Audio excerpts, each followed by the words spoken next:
প্রিয় শিক্ষার্থীরা, আমাদের গুচ্ছ বিশ্ববিদ্যালয়ে ভর্তি পরীক্ষার জন্য বিগত ৫ বছরের প্রশ্ন ব্যাংক সমাধানের যে সিরিজটা চালু হতে যাচ্ছে আজকে থেকে, এইটার আজকে আমরা রসায়ন অংশের সকল প্রশ্ন সমাধান করব। এক্ষেত্রে আমরা প্রশ্নগুলোকে অধ্যায়ভিত্তিক সাজিয়েছি। আমরা শুরু করতেছি হচ্ছে এখানে প্রথম অধ্যায়ের যেহেতু কোনো প্রশ্ন নাই, সেহেতু এখানে আমরা দ্বিতীয় অধ্যায় থেকে শুরু করতেছি আর কি। ঠিক আছে? গত ৫ বছরে প্রথম অধ্যায় থেকে তেমন কোনো প্রশ্ন আসেনি। তো দ্বিতীয় অধ্যায়ের এই যে প্রথম প্রশ্নটা, এটা আসছিল হচ্ছে গুচ্ছ বিশ্ববিদ্যালয়ে ভর্তি পরীক্ষা 2020 সালে।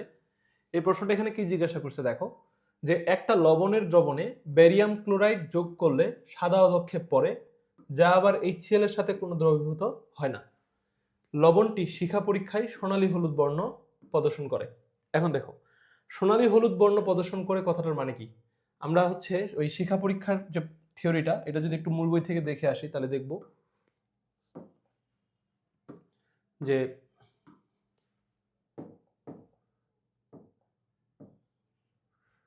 এটা হচ্ছে কোথা থেকে আসছে, এই যে এখান থেকে দেখো, যে ধাতব আয়ন বা ক্যাটায়ন যেগুলো, এই ক্যাটায়নের জন্য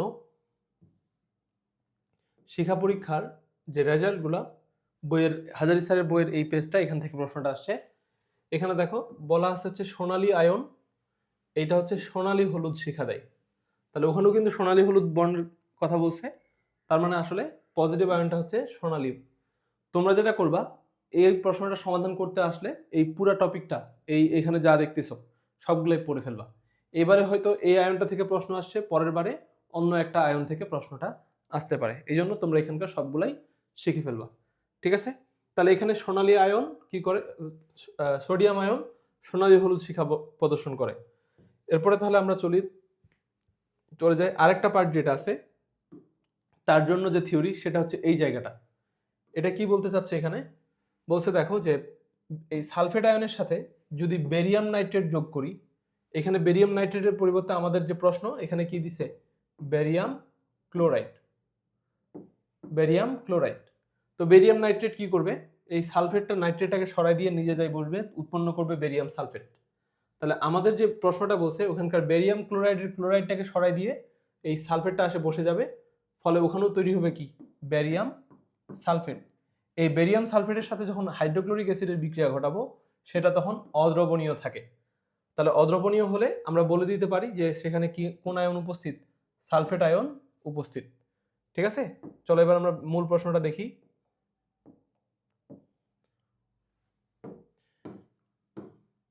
এই যে এখানে কি বলছে, যে একটা লবণের দ্রবণে বেরিয়াম ক্লোরাইড যোগ করছে, করে সাদা আদক্ষেপ পড়ছে, সেখানে হাইড্রোক্লোরিক অ্যাসিড যোগ করার পর কোনো দ্রবীভূত হয়নি, আর এখানে সোনালী হলুদ বর্ণ প্রদর্শন করছে, তার মানে এখানে সোডিয়াম আয়ন উপস্থিত। তাহলে বুঝলাম যে আমাদের প্রথমটাও অ্যান্সার হবে না, লাস্টেরটাও অ্যান্সার হবে না, কারণ এখানে সোডিয়াম আয়ন নাই। আর বাকি দুইটার মধ্যে দেখো কি আছে, একটাতে আছে নাইট্রেট আর একটাতে আছে সালফেট। এখানকার মধ্যে সালফেটটাই আছে যেটা হচ্ছে বেরিয়াম ক্লোরাইডের সাথে বিক্রিয়া করে, BaCl2 প্লাস হচ্ছে SO4 2-। এটা বিক্রিয়া করে কি তৈরি করবে, এখানে বেরিয়াম সালফেট তৈরি করবে। এই বেরিয়াম সালফেটের সাথে যদি আমরা HCl অ্যাড করি, তাহলে কি হবে, অদ্রবণীয় হবে, অর্থাৎ বিক্রিয়া করবে না। তার মানে বুঝলাম আমাদের এখানে কি ছিল, প্রথম অংশটা থেকে বলতেছে যে এখানে সালফেট আয়ন ছিল আর পিছনে ছিল হচ্ছে সোডিয়াম। তাহলে সোডিয়াম আর সালফেট মিলে এখানে আমাদের কোন আয়ন তৈরি করবে, সোডিয়াম সালফেট। এটাই হচ্ছে আমাদের প্রথমটার অ্যান্সার। এবার আসো আমরা দ্বিতীয়টাতে যাই। এরপরের যে প্রশ্নটা জিজ্ঞাসা করছে, এখানে দেখো কি বলছে, যে ম্যাগনেসিয়াম হাইড্রোক্সাইড, এটার দ্রাব্যতার গুণাঙ্ক দেওয়া আছে, আর পিএইচ দেওয়া আছে কার, ওই দ্রবণটার। তারপর বলছে ম্যাগনেসিয়াম আয়নের ঘনমাত্রা কত। তো এই প্রশ্নটা সমাধান করতে হলে আমাদের দ্রাব্যতার কিছু কনসেপ্ট একটু জানা থাকা দরকার। তো যেহেতু দ্রাব্যতার গুণাঙ্ক দেওয়া আছে, তাহলে দ্রাব্যতার গুণাঙ্কের জন্য আমাদের সমীকরণটা প্রথমে লিখতে হবে। ঠিক আছে? তো চলো আমি দেখি তোমাদের এটা হচ্ছে কি করছে। দেখো এই প্রশ্নটা আসছে হচ্ছে তোমাদের গুহ স্যারের বইয়ের অনুশীলনী থেকে এই প্রশ্নটা তুলে দিছিল আর কি। ঠিক আছে? এটা 2000 গুচ্ছ বিশ্ববিদ্যালয়ে ভর্তি পরীক্ষা 2020 সালে আসছিল, এবং এটা গুহ স্যারের বই থেকে তুলে দিছে। তো প্রথমে কি করতে হবে দেখো, আমাদের P(OH) এর মান দেওয়া আছে হচ্ছে কত, 10।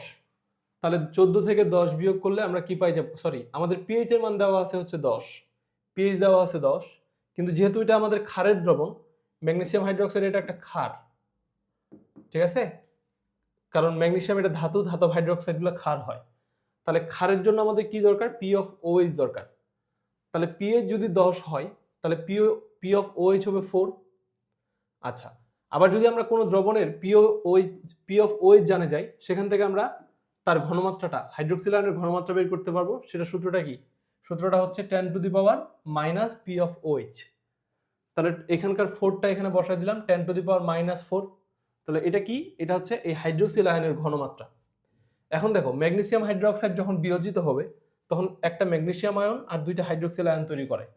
তো এইটাকে যখন আমরা এইটার সমীকরণটা বানাই, কেএসপি সমীকরণ, দ্রাব্যতার গুণাঙ্কের সমীকরণ, সেখানে কি হয়?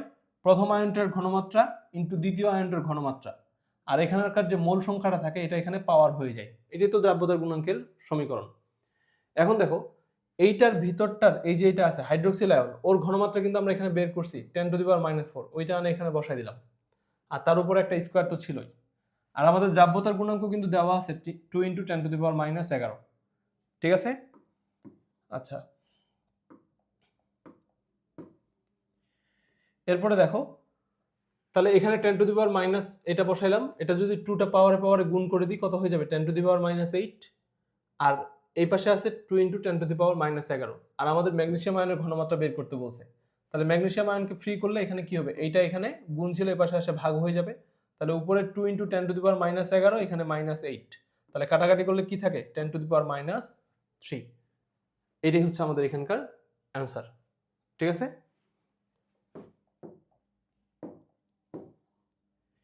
এরপরে থিওরিটাতে যাই আমরা। এরপরে যেটা বলছে যে হচ্ছে কি, হাইড্রোজেন পারমাণবিক বর্ণালীর প্যাস্টেন সিরিজ। প্যাস্টেন এটা শুরু হয় কিভাবে? লাইমেন, বামার, প্যাস্টেন, তারপর হচ্ছে কি ব্রিজ, ব্র্যাকেট, তারপর হচ্ছে ফুন, তারপর হচ্ছে হামফ্রিস, এরকম। তো আমাদের যেহেতু প্যাস্টেন বলছে, প্যাস্টেন মানে হচ্ছে প্রথম কক্ষপথ, এটা দ্বিতীয় কক্ষপথ, এটা তৃতীয় কক্ষপথ। অর্থাৎ ইলেকট্রনগুলো বাইরের কক্ষপথ থেকে আসে, তৃতীয় কক্ষপথে পড়বে। তার মানে n1 এর মান হবে 3 আর n2 এর মান হবে কি 4 5 6 থেকে ডট ডট ডট এদিকে। তাহলে এখানকার আমার অ্যান্সার হচ্ছে এই যে এইটা। এটা তোমাদের কোথা থেকে আসছে আমি দেখাই দিচ্ছি। তোমরা যেটা করবা, প্রতিটা প্রশ্ন পড়ার সময় মূল বই থেকে এটা থিওরিটা পড়ে নিবা। ঠিক আছে? এখানে দেখো, এই যে তোমাদের বইয়ের যে এই পৃষ্ঠাটা আছে হাজারি স্যারের, এইখান থেকে তোমাদের এই প্রশ্নটা আসছে। এখানে তোমরা দেখবা যে কোন সিরিজের জন্য n1 এর মানগুলা কত, n2 এর মানগুলা কত, এখানে সব দেওয়া আছে। এখানে দেখো, লাইম্যানের জন্য n এর মান 1, n এর মান 2, n এর মান 3, এই যে প্যাশন সিরিজ n এর মান 3, এই যে এখান থেকে প্রশ্নটা আসছে। ঠিক আছে? এখানে আরো পাশাপাশি যে সকল জ্ঞান আছে এগুলো তোমাদের নিয়ে নিতে হবে, কারণ প্রশ্নটা হয়তো এবার প্যাশন সিরিজ থেকে না এসে অন্য সিরিজ থেকে আসবে। ঠিক আছে? কিন্তু টপিকটা তোমার এটাই থাকবে। এবার আমরা কি করব দেখি, পরের ম্যাথটাতে যাই। এখানে কি বলছে? বিজোড় ইলেকট্রন যুক্ত অণু কোনটি? এখন বিজোড় ইলেকট্রন মানে কি? তুমি তার ভ্যালেন্স সেল মানে বাইরের সেলটাও চিন্তা করতে পারো অথবা পুরাটাও হিসাব করতে পারো। যেমন দেখো, এটা খুবই সহজ একটা কোশ্চিন। নাইট্রোজেনের কত? নাইট্রোজেনের হচ্ছে 7। তাহলে ওর শরীরে 7টা ইলেকট্রন আছে, আর অক্সিজেনের শরীরে কয়টা আছে? টোটাল 8টা। তাহলে 7 আর 8 হচ্ছে 15টা। তার মানে ওর শরীরে বিজোড় সংখ্যক 15টা ইলেকট্রন আছে। আর অক্সিজেনের 8 2 16। কার্বন ডাই অক্সাইড এখানে তোমার কত? কার্বন 12, অক্সিজেন 32, তাহলে 44টা ইলেকট্রন আছে। হাইড্রোজেনের একটা করে 2টা ইলেকট্রন আছে। তাহলে এদের সবার জোড় শুধুমাত্র এটাতেই বিজোড় আছে। খুবই সহজ একটা কোশ্চেন ছিল। আচ্ছা, এটা কত সালে আসছে? এটা হচ্ছে তোমাদের জিএসটি 2021 সালের আসা প্রশ্ন। এরপরটাতে যাও, দেখো এটা তোমাদের 21 সালের আসা প্রশ্ন। এখানে বলছে হচ্ছে নেসলার দ্রবণ দ্বারা কোন ক্যাটায়ন শনাক্ত করা যায়? তো এখানে নেসলার দ্রবণ দ্বারা তোমার হচ্ছে অ্যামোনিয়াম আয়ন শনাক্ত করা যায়। এটা তোমাদের বইয়ের কোথায় আছে? ওই যে হাজারি স্যারের বইয়ের আয়ন শনাক্তকরণ পার্টটাতে যদি যাও, সেখান থেকে আসছে। তো তোমাদের কি করতে হবে? এখানে এইটার পাশাপাশি ধরো এবার অ্যামোনিয়াম আয়ন শনাক্তকরণ না দিয়ে তোমাদের সোডিয়াম আয়নের শনাক্তকরণ দিয়ে দিতে পারে। এখানে যতগুলো আয়ন আছে সবগুলো আয়ন শনাক্তকরণ তোমাদের একসাথে পড়ে ফেলতে হবে। এই আয়ন শনাক্তকরণ নিয়ে অনেকেই অনেক প্যারায় আসো দেখতেছি। আমি সামনে এই শুধু আয়ন শনাক্তকরণের উপর একটা আলাদা করে ডেডিকেটেড ভিডিও দিব। তোমরা পুরো ভিডিওটা দেখে নিবা, তাহলে আর জীবনে আয়ন শনাক্তকরণে তোমাদের কোনো ভুল হবে না। ঠিক আছে? এই যে এটা এখান থেকে আসছে। এই যে আয়ন শনাক্তকরণ হচ্ছে তোমার অ্যামোনিয়াম আয়ন শনাক্তকরণের জন্য নেসলার দ্রবণ লাগে। ভিতরের বিক্রিয়াগুলো তোমরা যদি এখন ডিটেলসে নাও পড়ো তাও চলবে, শুধু এটা দেখে নিবা যে নেসলার দ্রবণ কাকে বলে এই যে সোডিয়াম হাইড্রোক্সাইড অথবা পটাশিয়াম হাইড্রোক্সাইড মানে ক্ষারীয় দ্রবণের সাথে potassium tetra iodo মার্কিউরেট, potassium tetra, tetra কেন, এখানে 4টা আয়োডিন আছে এই জন্য টেট্রা, আয়োডো, আয়োডো মানে হচ্ছে আয়োডিন, আর মার্কিউরেট, ঠিক আছে, পটাশিয়াম টেট্রা আয়োডো মার্কিউরেট, মার্কারি আছে এই জন্য মার্কিউরেট। এটার পাশাপাশি এটাও পড়ে নিবা, সোডিয়ামের জন্য কি হবে, ক্যালসিয়ামের জন্য কি হবে, জিঙ্কের জন্য কি হবে, ঠিক আছে, সবগুলো আয়ন এখানে পড়ে নিতে হবে। আয়ন শনাক্তকরণ থেকে একটা কোশ্চেন মাস্ট থাকে। আচ্ছা, এরপরে আমরা যদি যাই আমাদের পরবর্তী টপিক, এখানে কি আসছে দেখো, এটা হচ্ছে পরমাণুতে অরবিটালের ধারণা পাওয়া যায় কোনটি থেকে, এটা হচ্ছে কোয়ান্টাম বলবিদ্যা। এটা তোমাদের বইয়ের কোথা থেকে প্রশ্নটা আসছে এটা একটু দেখে নাও। এটার সাথে সাথে তোমাদের কি করতে হবে, বাকিগুলোও দেখে নিতে হবে। এই যে দেখো,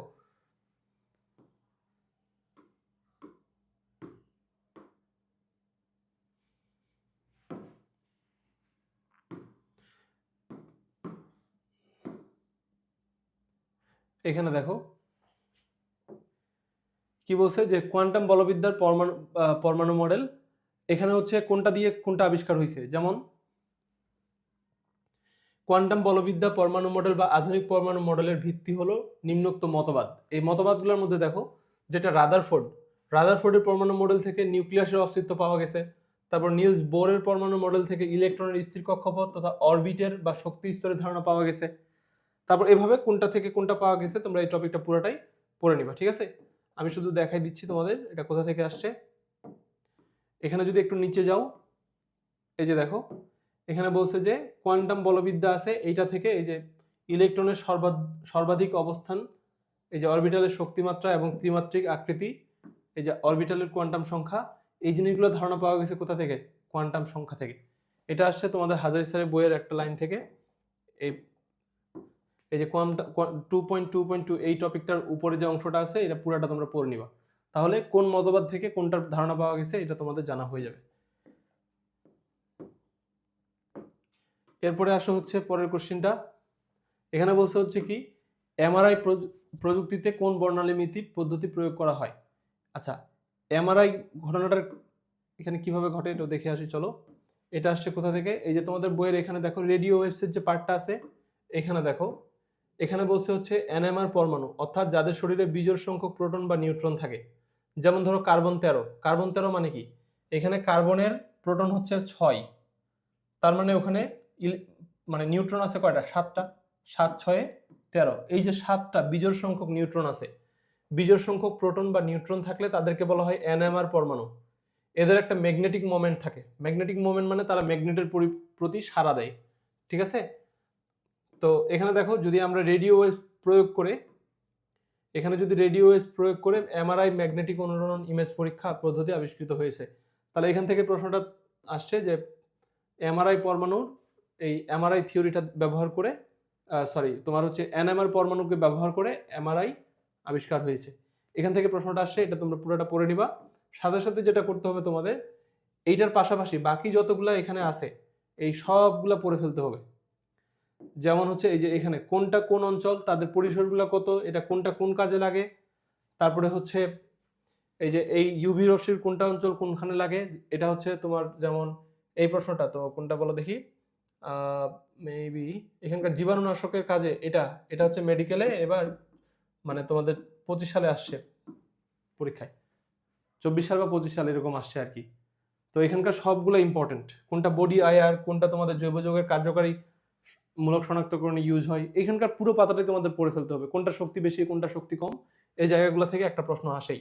আর এগুলো মনে রাখার জন্য দুটো সুন্দর ট্রিক আমি তোমাদেরকে ভিডিও করে আলাদা করে আপলোড দিয়েছি, এটা তোমরা আমার চ্যানেলে গেলেই খুঁজে পাবা আর কি। ওই দুটো দেখে নিলে এগুলো আর জীবনে ভুলবা না আর কি, সহজে মনে রাখতে পারবা। এরপরে দেখো পরের যে কোশ্চিনটা, ও আচ্ছা এটা তাহলে অ্যান্সার কি হবে এটা একটু দেখে নাও। এটা জিএসটি 22 সালের কোশ্চিন, এমআরআই প্রযুক্তিতে কোন বর্ণালীমিতি পদ্ধতি প্রয়োগ করা হয়েছে, এনএমআর, ঠিক আছে। এরপরটাতে যাই আমরা, এই প্রশ্নটা হচ্ছে তোমাদের জিএসটি 22 সালে আসা প্রশ্ন, বলছে স্ক্যান্ডিয়াম অবস্থান্তর মৌল নয় কারণ এর সুস্থিত আয়নের ডি অরবিটাল গুলো কেমন হয়। আচ্ছা এটা পরীক্ষায় প্রশ্নটা আসছে হচ্ছে এই যে এই পাতাটা থেকে, এই পাতাটাতে অনেকগুলো ইনফরমেশন আছে, এগুলো সব তোমাদের পড়ে ফেলতে হবে। যেমন এখানে দেখো এই যে স্ক্যান্ডিয়ামের কথা বলতেছে, এই স্ক্যান্ডিয়াম যখন আয়ন গঠন করে, আয়ন গঠনের পর ওর ডি অরবিটালটাতে আর কোনো ইলেকট্রন থাকে না, মানে শূন্য হয়ে যায়। আর অবস্থান্তর মৌলের সংজ্ঞাটা কি ছিল, যে শূন্যও থাকা যাবে না, পূর্ণও থাকা যাবে না, অর্থাৎ ডি অরবিটালে অন্তত একটা এবং সর্বোচ্চ 9টা ইলেকট্রন থাকবে। এর মধ্যে যদি হয় তাহলে সে অবস্থান্তর মৌল হবে এবং এই বৈশিষ্ট্যগুলো সে প্রদর্শন করবে। এটার পাশাপাশি তুমি এখানে কি কি পড়বা, এই যে এই মৌলগুলো আমি দাগায় রাখছি এখানে, এই মৌলগুলোর কোনটা কোন ব্লকের মৌল, তারপরে কোন ব্লকে কতটি ইলেকট্রন আছে, তারপর তাদের ইলেকট্রন বিন্যাসগুলো কোন গ্রুপে অবস্থিত, এই জিনিসগুলো পরীক্ষায় প্রশ্ন জিজ্ঞাসা করে। তোমরা এটা পুরাটাই, এই পুরা পেজটাই ভালো করে পড়ে নিবা, ঠিক আছে? এখান থেকে প্রশ্ন আসেই। এরপরে হচ্ছে আমরা পরেরটাতে যাই তাহলে। আচ্ছা, এটা অ্যান্সারটা করে ফেলি তাহলে কি হবে, এখানে হবে তাহলে অ্যান্সার হচ্ছে যে স্ক্যান্ডিয়ামের এটা যে অবস্থান্তর মৌল নয়, কারণ এর ডি অরবিটালটা কি হয়, একদম খালি থাকে, ঠিক আছে, অর্থাৎ শূন্য হয়ে যায়, আর কোনো ইলেকট্রন থাকে না আয়ন গঠনের পর।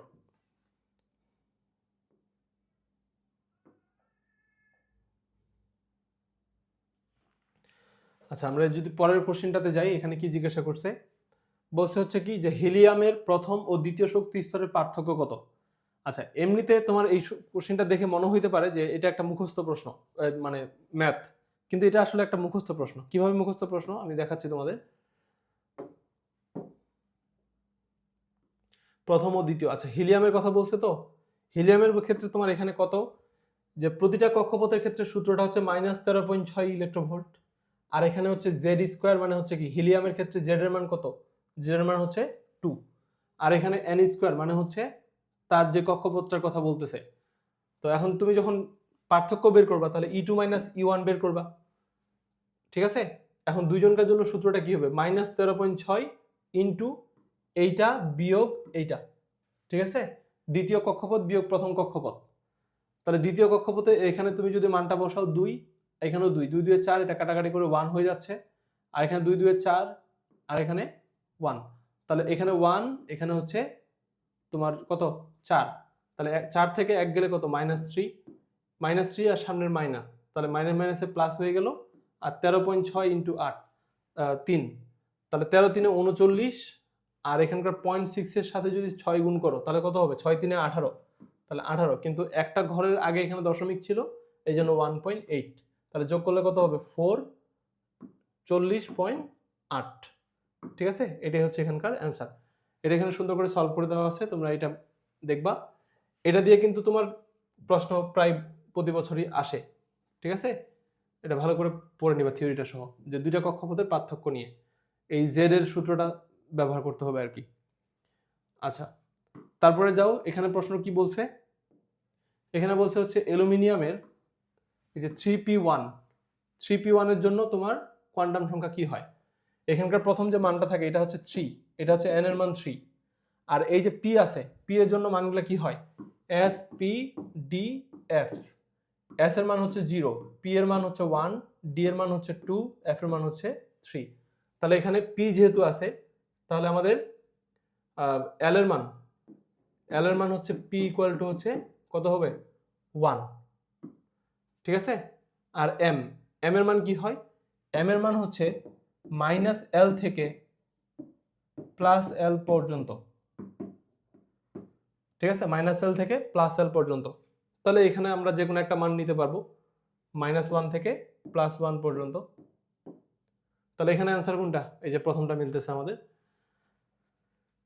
তো এটার যে ব্যাখ্যাটা, এটা তোমাদের ভালো করে পড়ে নিতে হবে। এরকম অনেকগুলো প্রশ্ন আছে, আমি এখানে একটা সিলেক্ট করে তোমাদেরকে দেখাইছি।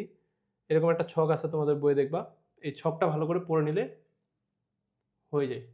যেমন এখানে হচ্ছে তোমাদের কি বলছে, যে সিলিকনের জন্য প্রত্যেকটা ইলেকট্রনের কোনটা ইলেকট্রনের কত হয়, এই জিনিসটা তোমরা দেখে নিবা। যেমন এখানে 1s2 আছে, এর জন্য n এর মান কত, l এর মান কত, m এর মান কত, s এর মান কত, এখানে প্রত্যেকটার জন্য দেওয়া আছে।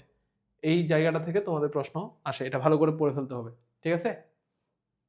এই যেমন এখানে বলছে যে m এর মান -1 থেকে +1 পর্যন্ত যে কোনো একটা হতে পারে। এটা টপিকটা পড়ে নিলেই হবে। এটা তোমরা হচ্ছে আমি যা দেখাচ্ছি সব এগুলো হাজারি স্যারের বইয়ের রেফারেন্স, হাজারি স্যারের বই পড়লে তোমাদের এখানে সব পারবা আর কি, ঠিক আছে? এই যে এখানে 132 পৃষ্ঠা, তোমাদের যদি অন্য এডিশনের বই হয় দেখবা যে আশপাশে এই জিনিসটা পাবা আর কি। আচ্ছা, এরপরের প্রশ্নটাতে যাই। এখানে কি বলছে, আধুনিক পর্যায় সারণীতে মৌলসমূহের ভৌত ও রাসায়নিক ধর্ম পর্যায়ক্রমে কোনটির সংখ্যা। আচ্ছা, আধুনিক পর্যায় সারণী যখন বলবে, আধুনিক পর্যায় সারণীর ভিত্তি কি? ভিত্তি হচ্ছে প্রোটন সংখ্যা বা পারমাণবিক সংখ্যা আর ইলেকট্রন বিন্যাস। এই যে এটা প্রশ্নটা এখান থেকে আসছে যে পারমাণবিক সংখ্যা আর ইলেকট্রন বিন্যাসের উপর বেস করে আধুনিক পর্যায় সারণী শ্রেণীবদ্ধ করা হয়েছে, এটাই হচ্ছে তার মূল ভিত্তি। ঠিক আছে, এই যে দেখো একটু আগে আমরা দেখছিলাম যে এই পেজটা থেকেই, এটার পরের পেজটা থেকে একটা প্রশ্ন আসছিল, এটা হচ্ছে তার আগের পেজ।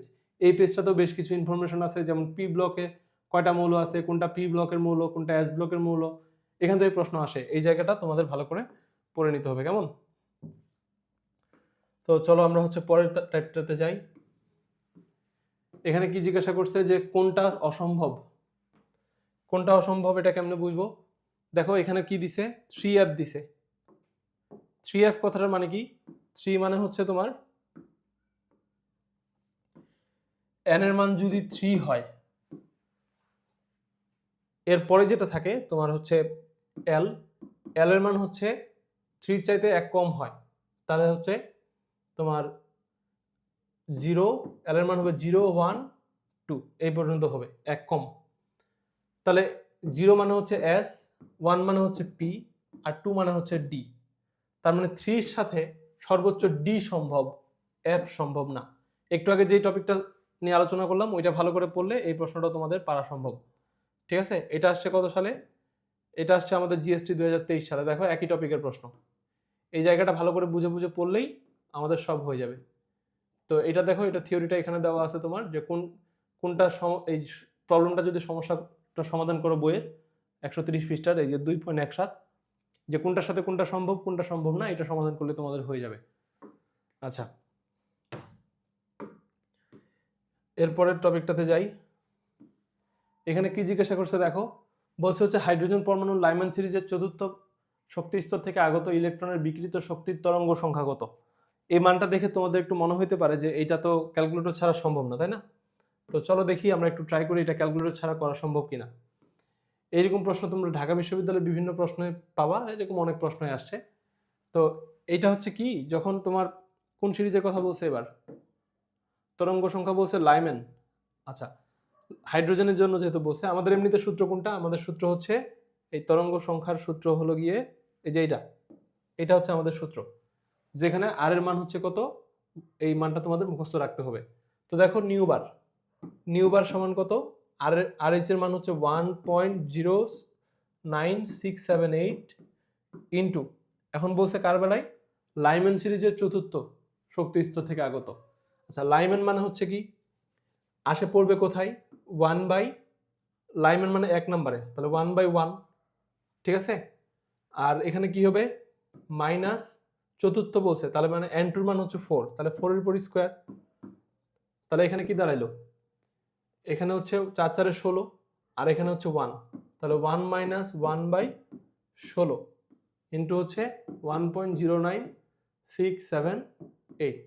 মানে এটা যদি লসাগু করো কত দাঁড়াবে, নিচে হবে 16, উপরে হচ্ছে 16 বিয়োগ 1 মানে হচ্ছে 15, ঠিক আছে, 15/16। অর্থাৎ আমরা যদি একটু দেখি এখানে, এটা হচ্ছে তোমাদের, আচ্ছা এটা এমনিতে সরাসরি মিলবে না,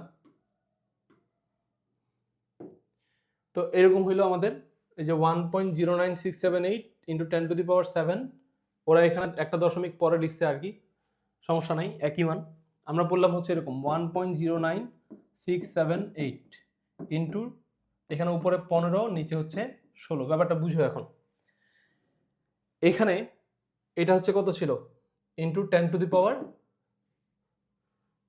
এখানে দেখো এখানে কত, 10⁻7, তাকাও এই যে এখানে 10⁻7। এখন আমরা যে কাজটা করতে আসছি এখানে,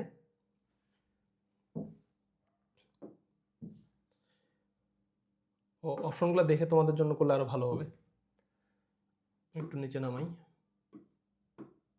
এখানে দেখো অপশনগুলো চেক করে তোমরা কিন্তু অ্যান্সারটা বলতে পারবা কিভাবে।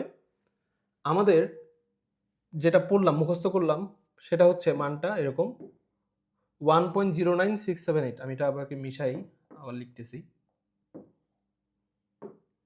আমরা পড়লাম হচ্ছে 1.09 ইন্টু 6, আচ্ছা 1.09 ইন্টু 09678 ইন্টু 10 টু দি পাওয়ার 7। ও এখানে তো মানটাও দেওয়া আছে, কাজ তো তোমার ইজি হয়ে গেল। ইন্টু এখানে কত আছে, ইন্টু আছে হচ্ছে উপরে 15, নিচে হচ্ছে 16। এখন দেখো 15 আর 16 সংখ্যাটা কিন্তু একদম কাছাকাছি, ঠিক আছে? মানে এটাকে কাটাকাটি করে এই 15টাকে যদি তুমি 16 ধরো তাহলে কি হবে, কাটাকাটি করে এখানে তুমি 1 পাবা। 0.9 সামথিং হয়তো অ্যান্সারটা আসবে এখানে ভগ্নাংশটা। তো এটাকে তুমি যদি 1 ধরেও করো তাও কোনো সমস্যা নাই। এখন দেখো এখানে যে এটা 10 টু দি পাওয়ার 7 আছে, আচ্ছা তোমার যেহেতু এটা দেওয়া আছে এটা দিয়েই করো। তাহলে এই মানটার সাথে যদি একটা 1 গুণ করি তাহলে কোনো পরিবর্তন হয়? হয় না তো। তাহলে 10 ইন্টু সামথিং আসবে, আর এখানকার টু দি পাওয়ার 6 এখানে টু দি পাওয়ার 6ই থাকবে। এইটা আর কারোর সাথে মিলতেছে না। তুমি দেখো এটা -6 আছে, এটা তো জীবনও হবে না। 5 আছে, আমার তো এখানে 1 গুণ করতেছি, তাহলে পরিবর্তন এখানেও হবে না। আর এখানে কি আছে, এখানে 2 আছে, এটাও হবে না। জাস্ট একটা 1 গুণ করে এটার তো আর কোনো পরিবর্তন হয় না। 10 টু দি পাওয়ার 7 এর কথা যদি চিন্তা করো, দশমিকটা এক ঘর পিছনে নিলে হয়ে যায়। তাহলে 10 পয়েন্ট সামথিং, এদিকে যা খুশি তাই ইন্টু 10 টু দি পাওয়ার কত হবে 6, যেহেতু দশমিকটা এক ঘরে পিছনে নিয়ে নিলাম। এভাবেও তোমরা চিন্তা করলে হয়ে যাবে। এটার জন্য করার, এই ম্যাথটা করার জন্য কোনো ক্যালকুলেটরের দরকার নাই, ঠিক আছে? তারপরে দেখো এখানে কি জিজ্ঞাসা করছে পরের ম্যাথটাতে, বলছে হুন্ডের নিয়ম। আচ্ছা হুন কি বলছে, হুন বলছে হচ্ছে যে সবগুলা বিজোড় ভাবে, প্রথমে বিজোড় ভাবে ঢুকবে, ঠিক আছে? প্রত্যেকটা অরবিটালে একটা করে ঢুকবে। যেমন এখানে দেখো এক্স এ একটা ঢুকছে, ওয়াই একটা ঢুকছে, জেড এ একটা ঢুকছে। এরপরে যদি আরো ইলেকট্রন বাঁচে থাকে তাহলে সে আবার কি করবে, এখানে 2 করবে, তারপরে এখানে 2 করবে, তারপরে এখানে 2 করবে। কারণ এখানে কি করছে দেখো, এখানে আগে 1 হইছে, এখানে আবার 2 হইছে, এখানে 0, তাহলে হবে না। আগে একটা করে ঢুকবে সবগুলাতে। এখানে 0, এখানে ফাঁকা রেখে পিছনে আসে ঢুকছে, তাহলে হবে না। এখানে আগে 2টা ঢুকছে কিন্তু এখানে পূরণ করে নাই, হবে না। প্রথমে সবগুলাতে একটা করে ঢুকবে, তারপর যদি আরো বাঁচে থাকে তারপর তারা 2টা করে আসে পূরণ করবে। এটাই হচ্ছে হুন্ডের নিয়ম। তো এটা যখন পড়বা তোমরা কি করবা, মূল বইয়ে যাবা, মূল বইয়ের এই অংশটা থেকে হাজার স্যারের যে পৃষ্ঠাটা আছে এখান থেকে তোমরা পড়ে ফেলবা। এখানে আমার ছবিটা মনে হয় অ্যাড হয় নাই কোনো কারণে, তো এখানে পৃষ্ঠা নাম্বারটা দেওয়া আছে, তোমরা ওখান থেকে পুরাটাই পড়ে ফেলবা, ঠিক আছে? আচ্ছা এরপরে দেখো আরেকটা প্রশ্ন। এই প্রশ্নটা দেখো তোমাদের মনে হইতে পারে যে এটা করার জন্য কি দরকার, তোমাদের ক্যালকুলেটর দরকার। আসলে কোনো ক্যালকুলেটর দরকার নাই, ঘটনাটা বুঝো কি হবে। এখানে প্রশ্নটা করছে প্রথমে যে এটা দেওয়া আছে এটা একটা ঘনমাত্রা, ঠিক আছে? এটা একটা ঘনমাত্রা। তারপরে এটা কি দেওয়া আছে, তার আয়তন। এটা আরেকটা ঘনমাত্রা, এটা আরেকটা আয়তন।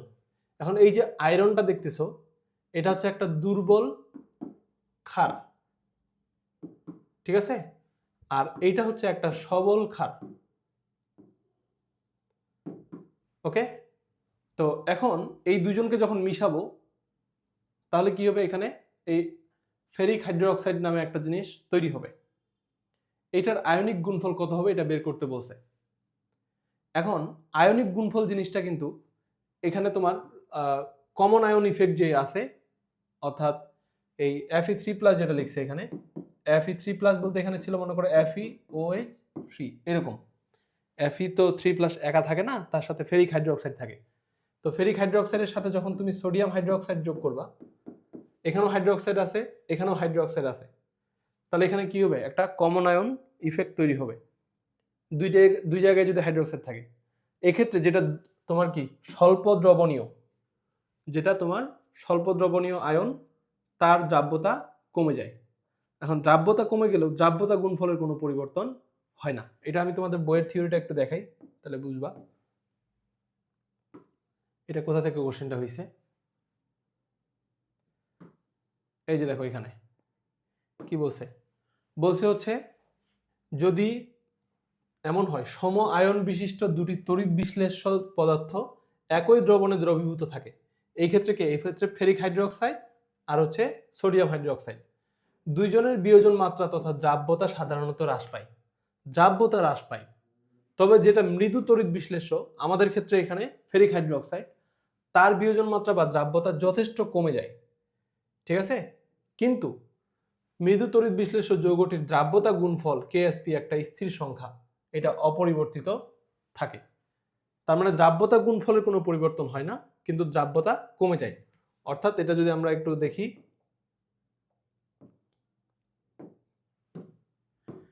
এখানে দেখো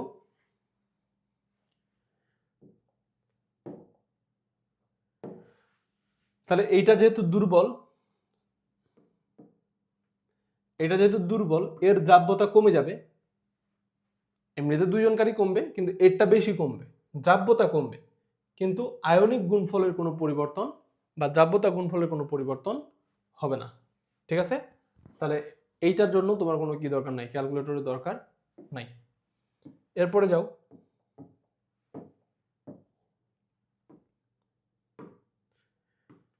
এটা তোমাদের জিএসটি 23 সালে আসছিল। এরপরে যে 16 নম্বর প্রশ্নটা, এটা কোথায় আসছে দেখো,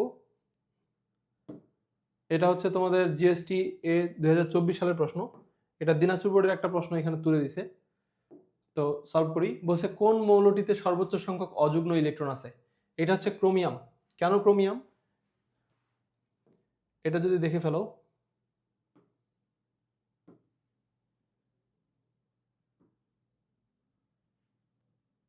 আচ্ছা এটা এক্সপ্লেনেশনটা অন্য একটা এক্সপ্লেনেশন অ্যাড হয়ে গেছে। ও আচ্ছা, না এইটুকু যেটা দেখতেছো এটা হচ্ছে কি, এইটার পরের কথাগুলো হচ্ছে এখানে, এটা আগের পেজটাতে ছিল, এই জন্য আমি এখানে টেক্সটগুলো লিখে দিছি আর কি। তো এখন এইখানকার যে থিওরিটা আছে, এই থিওরিটার এখানে যদি তুমি একটু যাও, এখানে দেখবা এই যে ক্রোমিয়াম আছে, এই ক্রোমিয়ামের এখানে দেখো সবচেয়ে বেশি অযুগ্ম ইলেকট্রন।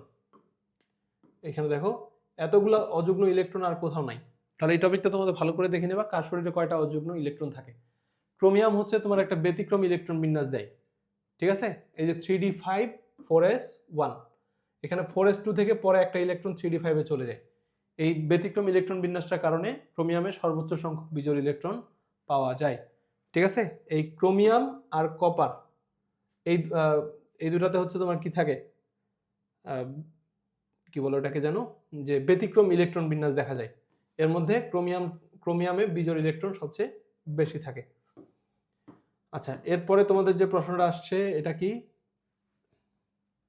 আচ্ছা এখানে বলছে এক্স আর ওয়াই দুইটার সর্ববহিষ্ঠ স্তরে 3টা আর 6টা ইলেকট্রন আছে, এক্স ওয়াই দিয়ে কি গঠন হবে?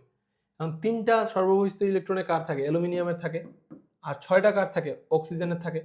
তাহলে অ্যালুমিনিয়াম আর অক্সিজেন মিলে কেমনে যৌগ তৈরি করবে? অ্যালুমিনিয়ামের 3 যাবে ওর কাছে, অক্সিজেনের 2 যাবে এখানে, তাহলে যৌগটা হবে কি? Aluminium oxide.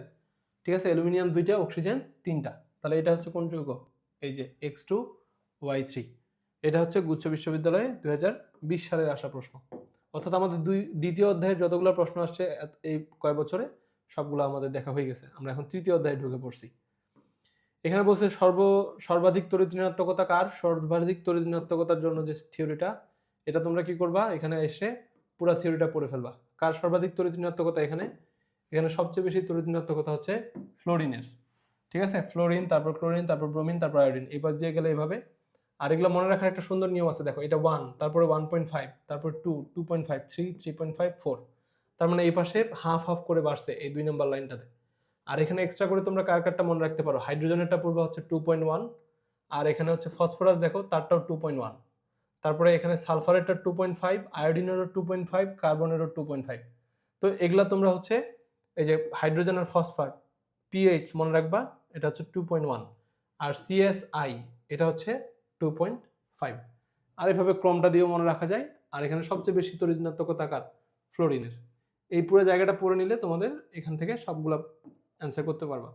তড়িৎ ঋণাত্মকতা যখন পড়তে আসবে, সাথে ইলেকট্রন আসক্তি, বাকি যে ইয়াগুলো আছে একই রকমের, ওগুলাও পড়ে ফেলতে হবে। ইলেকট্রন আসক্তি, তড়িৎ ঋণাত্মকতা, ঠিক আছে, তারপর হচ্ছে আয়নীকরণ শক্তি, সব পড়ে নিতে হবে। এবার দেখো বলছে হচ্ছে নিচের কোনটি উভধর্মী অক্সাইড? এটা আসছে কোথা থেকে? এটা আমাদের বইয়ের, হাজারি স্যারের বইয়ের একটা পৃষ্ঠা ছবি দেওয়া আছে, দেখো এই যে এখানে আরো 2টা উভধর্মী অক্সাইডের নাম আছে। এটা হাজারি স্যারের বইয়ের পৃষ্ঠা নাম্বারটা লিখে দিছি। তোমাদের যদি অন্য এডিশন হয় তাহলে 2-1টা লাইন আগে পরে হইতে পারে, মানে 2-1 পেজ আগে পরে। তো এটা দেখো এখানে তোমাদের নিচের দিকে এই যে অক্সাইডগুলা, সবগুলো অক্সাইড দ্বিতীয় ও তৃতীয় পর্যায়ের মৌলের অক্সাইডের অম্ল ক্ষারক ধর্ম, মানে কোনটা কোন ধরনের অক্সাইড, কেউ উভধর্মী কোনটা অম্লধর্মী কোনটা ক্ষারধর্মী, সবগুলো এখানে একসাথে দেওয়া আছে। এর মধ্যে দেখো এই যে বেরিলিয়াম অক্সাইড, এটা অম্লধর্মী উভধর্মী, তারপর হচ্ছে অ্যালুমিনিয়াম অক্সাইড, এটাও উভধর্মী, এখান থেকে প্রশ্নটা আসছে। সবগুলো অক্সাইড কেমন, কোনটা কেমন এটা পড়ে নিতে হবে তোমাদের, ঠিক আছে। এরপরের টাইপটাতে যদি আমরা যাই,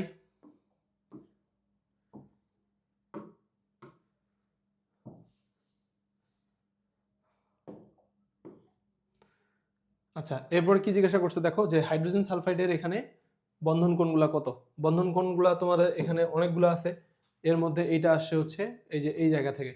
তোমাদের হাজারি স্যারের বইয়ে দেখবা যে শঙ্করায়নের এখানে একটা ছক আছে, এখানে এইটা থেকে পরীক্ষায় প্রশ্নটা আসছে, বাকিগুলো পড়ে ফেলতে হবে।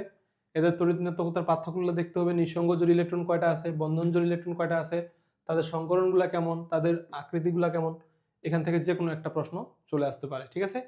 এটা পুরোটাই পড়ে ফেলতে হবে। এরপরে দেখো পরের যে প্রশ্নটা আসছে, এখানে কি বলছে যে কোনটিতে আন্তঃআণবিক হাইড্রোজেন বন্ধন। দেখো আচ্ছা অন্তঃআণবিক, অন্ত মানে নিজে নিজে, ঠিক আছে। তো এই প্রশ্নটা আসছে কোথা থেকে, তোমাদের হাজারি স্যারের বইয়ের এই যে এখান থেকে, এখানে দেখো।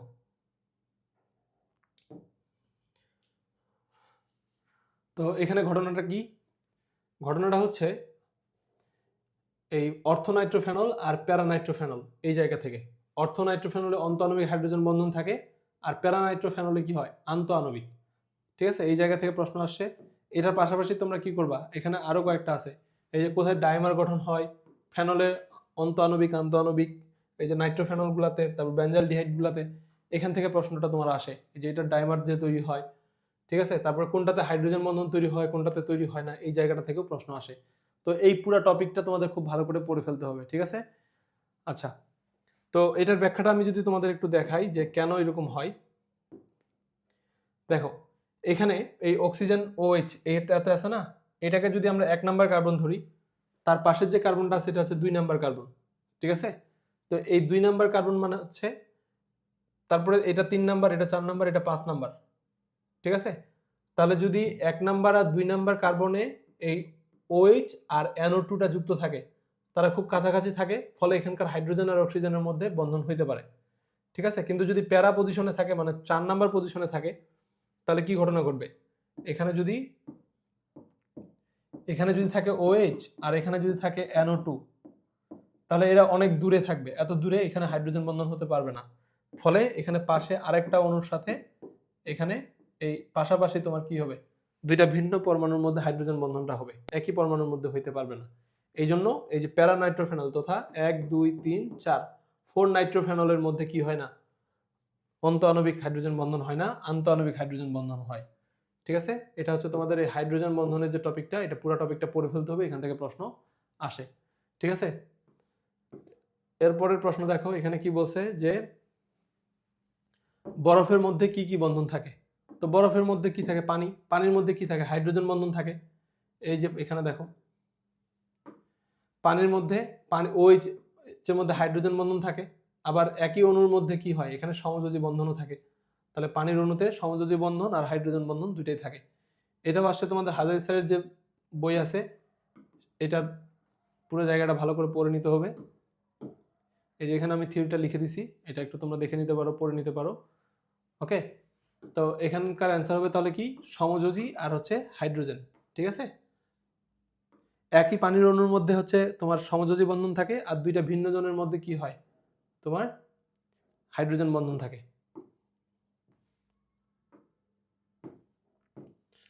এর পরের ইয়াটাতে যাই,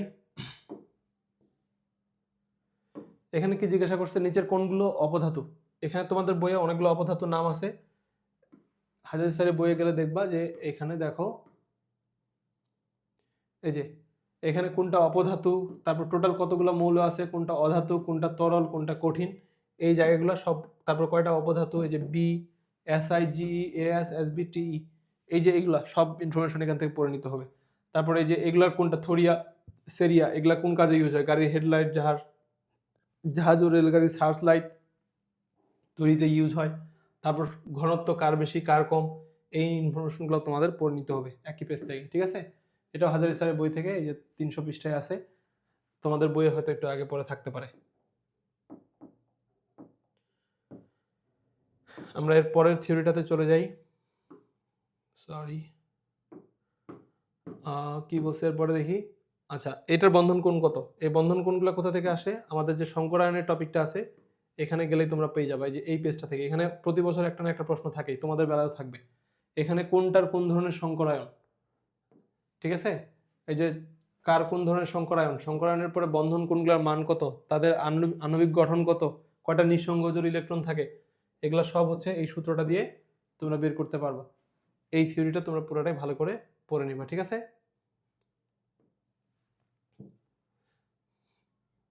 এখানে আমাদের আসছে হচ্ছে এই যে BeCl3 যেমন আছে, এই BeCl3 জায়গায় অন্য একটা দিয়ে দিছে, এটা হচ্ছে আমাদের অ্যান্সার। তারপরে যদি আমরা যাই, এটার আকার কেমন হবে এটাও আমরা কি করতে পারবো, চতুস্থলকীয় গঠন, এই যে এই সূত্রটা দিয়ে এটা বের করে ফেলতে পারবো, ঠিক আছে। এই যে সূত্রটা আছে এই সূত্রটা দিয়ে এখানকার গঠনটা বের করে ফেলা যাবে।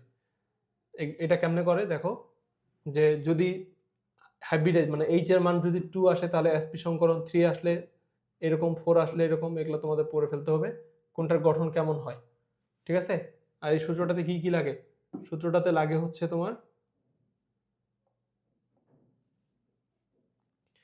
প্রথমে হচ্ছে এখানে কি, প্রথমে একটা হাফ নিতে হয়, তারপরে তার সর্বশেষ কক্ষপথে কয়টা ইলেকট্রন আছে, তারপরে একযোজি পরমাণু কয়টা আছে, ক্যাটায়ন কয়টা আছে, অ্যানায়ন কয়টা আছে, অ্যানায়নগুলো যোগ ক্যাটায়নগুলো বিয়োগ, ঠিক আছে। তো আমাদের যে কোশ্চেনটা আসছে এটা যদি আমরা একটু সলভ করার চেষ্টা করি তাহলে কি পাবো দেখি। কার কথা বলছে এখানে, AlCl4, তাই না। মনে করো আমাদের বলছে কি AlCl4, Al অ্যালুমিনিয়াম, এটা হচ্ছে তার কেন্দ্রীয় পরমাণু, এর সর্বশেষ কক্ষপথে কয়টা ইলেকট্রন থাকে, 3টা, ঠিক আছে। আর ক্লোরিন হচ্ছে একযোজি পরমাণু, কয়টা আছে, 4টা। তারপরে তার এখানে ক্যাটায়ন নাই, অ্যানায়ন আছে কয়টা, একটা, -1, তাহলে মাইনাসটা এখানে প্লাস হয়, সামনে একটা কি নিতে হয়, হাফ নিতে হয়, ঠিক আছে। তাহলে 4 আর 3 7 আর 1 8, 8কে 2 দিয়ে ভাগ করলে কত হবে, 4। তার মানে তার এইচ এর মান 4, এইচ এর মান যদি 4 হয়, হাইব্রিডাইজড অরবিটালের সংখ্যা হচ্ছে তো 4টা, তার মানে এখানে sp3 সংকরণ পাওয়া যাবে। sp3 সংকরণ হলে তার গঠনটা কেমন হয়, এই যে sp3 সংকরণ হলে তার চতুস্থলকীয় গঠন হয়, এটাই হবে অ্যান্সার। একইভাবে এখানে কয়টা লোন পেয়ার আছে, বোন পেয়ার আছে, বন্ড পেয়ার আছে, এগুলো তোমরা বের করতে পারবা। এই পুরো জায়গাটা ভালো করে পড়তে হবে, এখান থেকে একটা প্রশ্ন প্রতি বছর আসেই। আচ্ছা, এরপরেরটাতে যদি যাই, এখানে 26 নম্বর প্রশ্ন কি বলছে, কোন যৌগটা সবচেয়ে বেশি পোলার। এই পোলারিটি নিয়ে তোমাদের যে থিওরিটা আছে এটা ভালো করে পড়ে ফেলবা, এখান থেকে ঢাকা বিশ্ববিদ্যালয়ে প্রশ্ন আসছে। এই যে এই পেজটা থেকে দেখো, হাজারি স্যারের এখানে এই যে কোনটা পোলার কোনটা পোলার না, ঠিক আছে। পোলারিটি হচ্ছে কি, এই যে রৈখিক পোলার অণু কোনগুলা আর অপোলার কোনগুলা, এটা কি দিয়ে বের করা হয়, এই যে পোলারিটির দিক যদি এরকম বিপরীত দিকে হয়, ঠিক আছে, তাহলে তারা একটা আরেকটাকে ভেক্টরকে ভ্যানিশ করে দেয়, ফলে এটার মানে তোমার লব্ধি কত হয়, 0। এইরকম এটারও লব্ধি 0, এটারও লব্ধি 0, এগুলাও হচ্ছে তোমার কি অপোলার, এটাও অপোলার, এটাও অপোলার, এরকম অপোলার অণুগুলো। এটা আবার পোলার, এটা পানির অণু, এটা কিন্তু পোলার, তাহলে এটা কোনটা অপোলার কোনটা পোলার এখানে তোমরা পেয়ে যাবা। এগুলো সব পড়ে নিতে হবে, এখান থেকে ঢাকা বিশ্ববিদ্যালয়ের প্রশ্ন আসছে, ঠিক আছে। কোনটা পোলার, এই যে এই কয়টা হচ্ছে পোলার। তো এখানে আবার আরেকটা জিনিস আছে নিচের দিকে, তোমরা দেখবা এখানে একটা ছক আছে দেখো, এই ছকটা থেকেও তোমাদের প্রশ্ন আসছে। ছকটা কি বলতেছে যে এই এখানে যদি CH4 এর জায়গায় একটা ক্লোরিন দ্বারা রিপ্লেস হয়, একটা ক্লোরিন থাকলে তার পোলারিটি সবচেয়ে বেশি, আর এখানে দেখো 3টা ক্লোরিন থাকলে তার পোলারিটি অনেক কমে গেছে। তার মানে এখানে কি হবে, CH3 জায়গায় CH2 Cl2, তার মানে একটা ক্লোরিন থাকলে সবচেয়ে বেশি পোলার, 2টা ক্লোরিন থাকলে একটু কম, 3টা ক্লোরিন থাকলে আরো কম, ঠিক আছে। ক্রম অনুযায়ী তোমরা চিন্তা করতে পারবা। তারপরে যদি আবার সেখানে 4টা ক্লোরিন দ্বারা রিপ্লেস হয়ে যায়, এটা আর কোনো পোলারিটি থাকে না, ঠিক আছে। ক্লোরিনের সংখ্যা যত বাড়ে পোলারিটি তত কমে, ঠিক আছে। এখানে তোমরা ক্রমটা দেখে নিতে পারো। তাহলে আমাদের এখানে প্রশ্নটার অ্যান্সার কি হবে দেখো, এখানে বসে এইটা তো অপোলার, এটা আমরা দেখলাম অপোলার, এটাও অপোলার, ঠিক আছে। এখানে 3টা ক্লোরিন আছে, এখানে 2টা ক্লোরিন আছে, যত বেশি ক্লোরিন পোলারিটি তত কম, তাহলে এটা হচ্ছে অ্যান্সার, ঠিক আছে। বইয়ের এই জায়গা থেকে প্রশ্নটা হয়েছে। তো এইখানে আমরা প্রথম ভিডিওটাতে এই পর্যন্ত রাখলাম, পরের ভিডিওটাতে বাকি যে আরো 25টা প্রশ্ন আসছে ওই 25টা প্রশ্ন সলভ করবো আর কি।